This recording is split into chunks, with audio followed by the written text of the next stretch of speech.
ਫੈਸਲਾਬਾਦ ਦੇ ਵਿੱਚ ਡਾਕੂ ਜਿਹੜੇ ਆ ਨਾ ਉਹ ਕਾਫੀ ਐਕਟਿਵ ਹੋਏ ਹੋਏ ਆ। ਥਾਣਾ ਸਦਰ ਦੇ ਇਲਾਕਾ ਦੇ ਵਿੱਚ ਤੀਸਰੀ ਵਾਰਦਾਤ ਜਿਹੜੀ ਆ ਨਾ ਇਹ ਹੋ ਗਈ ਆ। ਪੁਲਿਸ ਦਾ ਕੰਮ ਆ ਸਾਡੀ ਜਾਨ ਮਾਲ ਇੱਜ਼ਤ ਆਬਰੂ ਦਾ ਖਿਆਲ ਕਰਨਾ। ਤੁਸੀਂ ਬਚਾਣਾ ਸਾਨੂੰ ਜਨਾਬ ਇਹਨਾਂ ਡਾਕੂਆਂ ਕੋਲੋਂ, ਇਹਨਾਂ ਚੋਰਾਂ ਕੋਲੋਂ।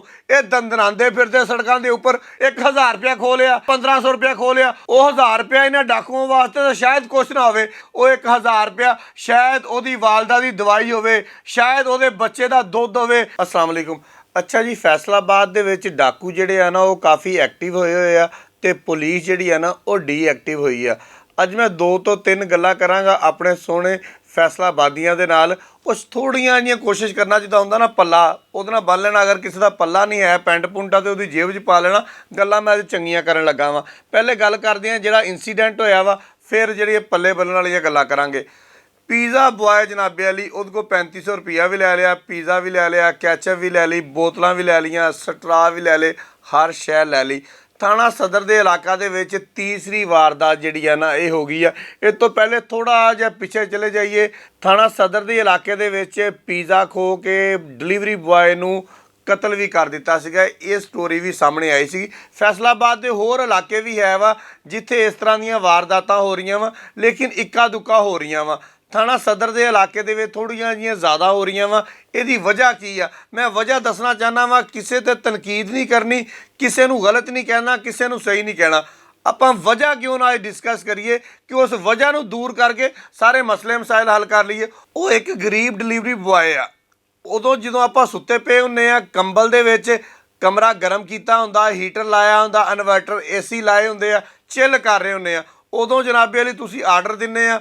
ਉਹ ਜਨਾਬੇ ਲਈ ਡੀ ਗਰਾਉਂਡੋ ਚੱਲਦਾ ਵਾ, ਪੀਜ਼ਾ ਲੈਂਦਾ ਵਾ, ਕਿਤੋਂ ਉਹ ਬੋਤਲ ਲੈਂਦਾ ਵਾ, ਠੰਡ ਦੇ ਵਿੱਚ ਦਸਤਾਨੇ ਪਾਏ ਕੰਬਦਾ ਹੋਇਆ ਤੁਹਾਡੇ ਕੋਲ ਆਉਂਦਾ ਵਾ, ਤੁਹਾਨੂੰ ਪੀਜ਼ਾ ਦਿੰਦਾ ਵਾ, ਰਾਹ ਜਾਂਦਾ ਵਾ, ਕਿਸੇ ਹੋਰ ਨੂੰ ਦੇਣਾ ਹੁੰਦਾ, ਉਹ ਪੀਜ਼ਾ ਵੀ ਖੋਹ ਲੈਂਦੇ ਆ, ਉਹਦੇ ਪੈਸੇ ਵੀ ਖੋਹ ਲੈਂਦੇ ਆ। ਤੁਸੀਂ ਯਕੀਨ ਕਰੋ, ਜਿਹੜੇ ਦੁਕਾਨਾਂ ਵਾਲੇ ਆ, ਜਿਹੜੇ ਦੂਸਰੇ ਤੀਸਰੇ ਆ, ਉਹਨਾਂ 'ਤੇ ਯਕੀਨ ਵੀ ਨਹੀਂ ਕਰਦੇ, ਉਹਨਾਂ ਨੂੰ ਪੈਸੇ ਵੀ ਨਹੀਂ ਦਿੰਦੇ।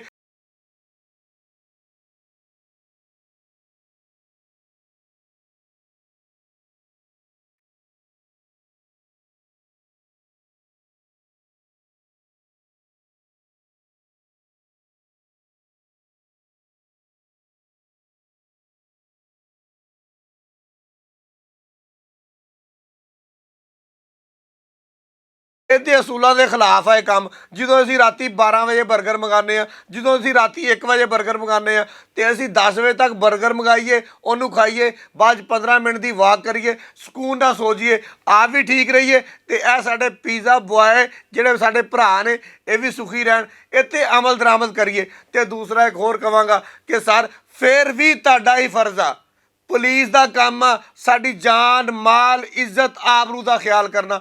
ਤੇ ਤੁਸੀਂ ਬਚਾਣਾ ਸਾਨੂੰ ਜਨਾਬ ਇਹਨਾਂ ਡਾਕੂਆਂ ਕੋਲੋਂ, ਇਹਨਾਂ ਚੋਰਾਂ ਕੋਲੋਂ। ਇਹ ਦੰਦਨਾਉਂਦੇ ਫਿਰਦੇ ਸੜਕਾਂ ਦੇ ਉੱਪਰ, ਇਹ 125 ਲਈ ਫਿਰਦੇ ਆ, ਇਹ ਆਪਣੇ ਹੱਥਾਂ ਦੇ ਵਿੱਚ ਪਿਸਟਲ ਫੜੀ ਫਿਰਦੇ ਆ। ਇਹਨਾਂ ਨੂੰ ਅਸੀਂ ਨਹੀਂ ਰੋਕ ਸਕਦੇ ਸਰ, ਇਹਨਾਂ ਨੂੰ ਤੁਸੀਂ ਰੋਕਣਾ ਵਾ। ਇਹ ਮੈਂ ਅੱਜ ਦੁਖੀ ਦਿਲ ਦੇ ਨਾਲ ਬਿਆਨ ਕਰ ਰਿਹਾ ਸਰ, ਨਹੀਂ ਤਾਂ ਮੇਰਾ ਅੰਦਾਜ਼ੇ ਬਿਆਨ ਕੁਛ ਹੋਰ ਹੁੰਦਾ ਵਾ।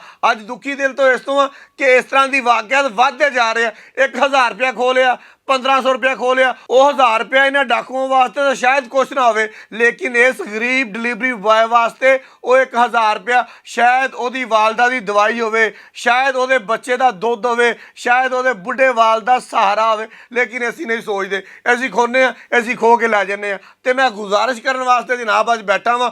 ਕੋਈ ਐਡੀ ਵੱਡੀ ਵਾਰਦਾਤ ਨਹੀਂ ਹੈਗੀ। ਸ਼ਹਿਰ ਦੇ ਵਿੱਚ ਬਹੁਤ ਰਾਤੀ ਵੱਡੀਆਂ ਵੱਡੀਆਂ ਵਾਰਦਾਤਾਂ ਹੋਈਆਂ ਹੋਣਗੀਆਂ, ਲੇਕਿਨ ਅਹਿਸਾਸ ਜਿਹੜਾ ਵਾ ਉਹ ਸਾਨੂੰ ਹੀ ਕਰਨਾ ਪੈਣਾ ਵਾ। ਤੇ ਅੱਜ ਅਸੀਂ ਫੈਸਲਾ ਕਰਾਂਗੇ ਸਾਰੇ ਰਲ ਕੇ ਕਿ ਜਨਾਬ 10 ਵਜੇ ਤੱਕ ਡਿਲੀਵਰੀ ਬੁਆਏ ਬੰਦ ਕਰ ਦਿਓ, ਚਾਹੇ ਉਹ ਦੁਕਾਨਾਂ ਵਾਲੇ ਆ, ਚਾਹੇ ਇਹ ਲੋਕ ਆ। ਤੇ ਡਾਕੂਆਂ ਨੂੰ ਗੁਜ਼ਾਰਿਸ਼ ਕਰਾਂਗਾ ਕਿ ਭਾਈ ਤੁਸੀਂ ਤਾਂ ਨਹੀਂ ਹਟਣਾ। ਪੁਲਿਸ ਨੂੰ ਗੁਜ਼ਾਰਿਸ਼ ਕਰਾਂਗਾ ਕਿ ਜਨਾਬ ਤੁਸੀਂ ਤਾਂ ਨਹੀਂ ਕੰਮ ਕਰਨਾ। ਸਾਡਾ ਹੀ ਖਿਆਲ ਕਰ ਲਓ। ਬਹੁਤ ਸ਼ੁਕਰੀਆ।